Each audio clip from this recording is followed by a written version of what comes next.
What are congenital diseases? A congenital disease is a condition existing at birth and often before birth, or that develops during the first month of life, regardless of causation.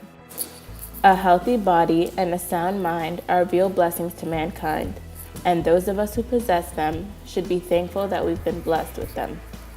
But sometimes life isn't as easy as it seems. Have you ever imagined how difficult life is for people born with birth defects, deformities, and diseases? Give it a thought as now we focus on some of the rare abnormalities and deformations in congenital diseases. Any abnormality or deformity can be both physical, mental, and could be a result of an abnormal change in genetic structure or function. Several abnormalities manifest themselves as a missing body part or an extra limb or digit. To our surprise, the causes of such deformities are highly varied, and many of them are still unknown. Ectopia cordis is a congenital disease in which the heart is exposed on the chest wall because of maldevelopment of the sternum and pericardium.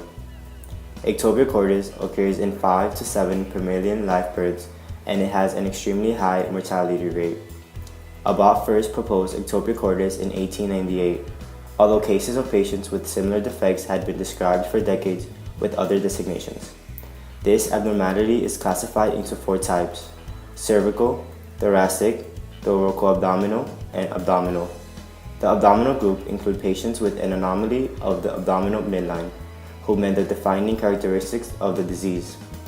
In 1958, Kendrell reported a syndrome with 5 defects: anomalies of the chest wall, abdomen, diaphragm, pericardium, and heart. Microcephaly is a very rare neurological condition in which an infant's head is significantly smaller than the heads of other children of the same age and sex. Sometimes affected at birth, microcephaly is often the result of the brain developing abnormally in the womb, congenital, or not growing as it should after birth. Children with microcephaly often have development issues. Development delays are speech and movement, difficulties with coordination and balance, dwarfism or short stature, facial distortions, hyperactivity, mental retardation, and seizures. Microcephaly can be caused by a variety of genetic and environmental factors. Causes include craniocytosis. The premature fusing of joints between the bony plates that form an infant's skull keeps the brain from growing. Treating craniocytosis usually means your infant needs surgery to separate the fused bones. If there are no underlying problems in the brain, this surgery allows the brain inadequate space to grow and develop. Chromosome abnormalities such as Down syndrome, decreased oxygen to the teal brain, infections to the fetus during pregnancy, exposure to drugs or alcohol or certain toxic chemicals in the womb, severe malnutrition, and uncontrolled phenylketonuria, also known as PKU, in the mother. PKU is a birth defect that hampers the body's ability to break down the amino acid phenylalanine. The disease is categorized by congenital skeletal malformations and heterotopic ossification, or bone growth outside of skeletal tissue. It is considered the most catastrophic form of HO, with episodic flare-ups leading to cumulative immobility. FOP is an autosomal dominant condition with a 50% chance of a child developing the disease if one parent is positive. There are no differences in prevalence rates across racial or ethnic groups and geographical regions. The severe disability associated with FOP often results in poor reproductive fitness.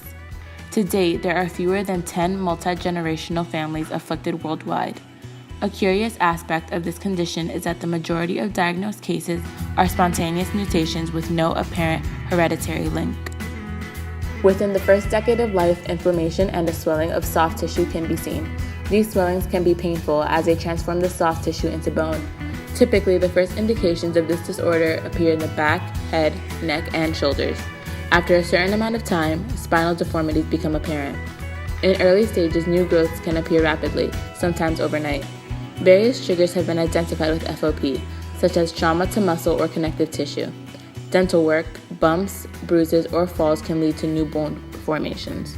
There have been many recent advancements in Ectopia cordis, but one of the most astonishing is its relation to Kendrell's pathology. Kendrell's pathology with Ectopia cordis is an extremely rare and lethal congenital anomaly. The complexity of this syndrome is usually incompatible with life, making both of these abnormalities more lethal than usual. Cancerous pathology is characterized by a combination of birth defects, which in all making the surrounding tissue on your chest a bit more vulnerable than usual. The thin membrane that lines the heart becomes extremely sensitive in cancerous pathology, and the addition of ectopia cordis makes it even more sensitive. Researchers have uncovered that these disorders combined can cause severe and life-threatening complications. They have also realized that most cases are believed to occur sporadically. In the past few years, the increasing accessibility of technology has translated to a number of significant advances in our understanding of brain malformations. Genes causing brain malformations previously intractable due to their complex presentation, rarity, spadioric occurrence, or molecular mechanism are being identified at an unprecedented rate and are revealing important insights into central nervous system development.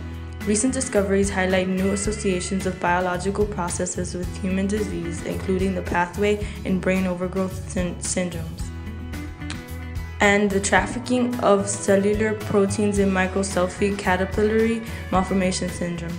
Several other gene discoveries expand our understanding of the role of mitosis in the primary microcephaly syndrome and post-transitional modification of dystrophin and in lissencephaly. Insights into polymicrogyria and heterototosis show us that these two malformations are complex in their etiology, while recent work in heteropostocephaly and Dandy-Walker malformation suggests that at least in some instances, the development of these malformations requires multiple hits in the sonic hedgehog pathway.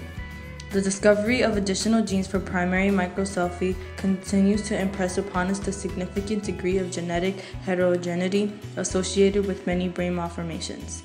It is becoming increasingly evident that the next generation sequencing is emerging as a tool to facilitate rapid and cost-effective molecular diagnosis that will be translated into routine clinical care for these rare conditions in the near future. After years of searching for an answer, researchers at the University of Pennsylvania School of Medicine have located the skeleton key.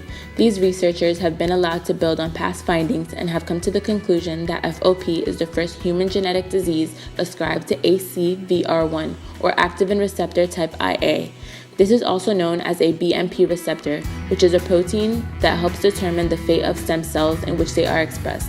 They are exceptionally crucial because BMP receptors repair the skeleton. In FOP, the ACVR1 gene is damaged by the substitution of a single genetic letter at a specific location in the gene. The single nucleotide substitution changes the meaning of the genetic message encoded by the ACVR1 gene.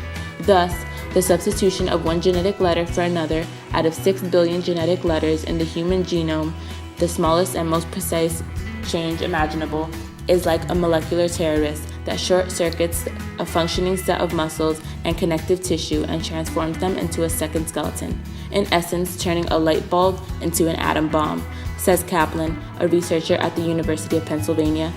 Recent studies have shown that this gene is supposed to signal the growth plates of growing bones and tissues, and in those with FOP, when it is triggered, it acts as if all tissue is bone, therefore turning the soft tissue into a bone-like structure. Congenital anomalies and preterm birth are important causes of childhood death, chronic illness, and disability in many countries. Taking supplements prior to conception and during pregnancy decreases the risk of these defects. However, there is also a genetic influence to this type of congenital anomaly. The vast majority of congenital abnormalities have no known cause. This is particularly troubling for parents who plan to have more children because there is no way to predict if the problem will reoccur.